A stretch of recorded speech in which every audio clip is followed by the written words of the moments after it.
Hi, இது வந்து பார்த்திங்கன்னா ஒரு ஜார்ஜட் ஃபேப்ரிக் தான். மேலே வந்து இந்த மாதிரி ஸ்டோன் ஒர்க்கும், முந்திலையும் டசில்ஸ் கொடுத்துருப்பாங்க. சுற்றிர ஸ்டோன் ஒர்க் வந்துருந்தது. கீழே வந்து நம்ம சென்டர் ப்ளீட்லாம் எடுப்போம் இல்லையா, ஸோ அந்த இடத்துல ஃபுல்லாக வந்து பார்த்திங்கன்னா ஸ்டோன் ஒர்க் வந்திருக்கும். இது வந்து நம்மளுடைய ரெகுலர் கஸ்டமர் தான், நம்ம கடையிலேயே வாங்கி ஸ்டிச் பண்ண கொடுத்துட்டு போயிட்டாங்க. இதிலே 4-5 கலர்ஸ் வந்து அவைலபிளாக இருக்குது. நான் இதுக்கு முன்னாடி ஷார்ட்ஸ் போட்டிருப்பேன், அதில் வந்து இந்த சாரியை பற்றி டீட்டெயிலாக சொல்லியிருக்கிறேன். அதிலே வாட்ஸ்அப் நம்பரும் கொடுத்துருப்பேன், வேணால் காண்டாக்ட் பண்ணுங்கள். ப்ளவுஸ் வந்து பார்த்திங்கன்னா ஃப்ரண்ட் அண்ட் பேக்கில் வந்து வீநெக் வச்சு கேட்டிருந்தாங்க. ஸோ ஃப்ரண்ட் அண்ட் பேக்கில் வீநெக் வச்சாச்சு.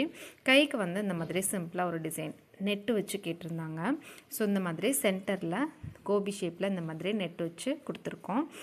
நெட்டு வந்து பார்த்திங்கன்னா சிங்கிள் லேயர்லாம் இல்லாமல் டபுள் லேயராக வச்சுருக்கோம். ஏன்னா சிங்கிள் லேயர்னால் ரொம்ப கண்ணாடியாக தெரிஞ்சிச்சு, அதனால நான் 2ஆக மடித்து இந்த மாதிரி வச்சுருக்கேன். அதோட கார்னரில் பட்டன் வச்சு ஃபினிஷ் பண்ணியிருக்கேன். ஸோ எப்படி இருக்குன்னு சொல்லுங்கள். வீடியோ பிடிச்சிருந்தா லைக் பண்ணுங்கள், ஷேர் பண்ணுங்கள், சப்ஸ்கிரைப் பண்ணிக்கோங்க.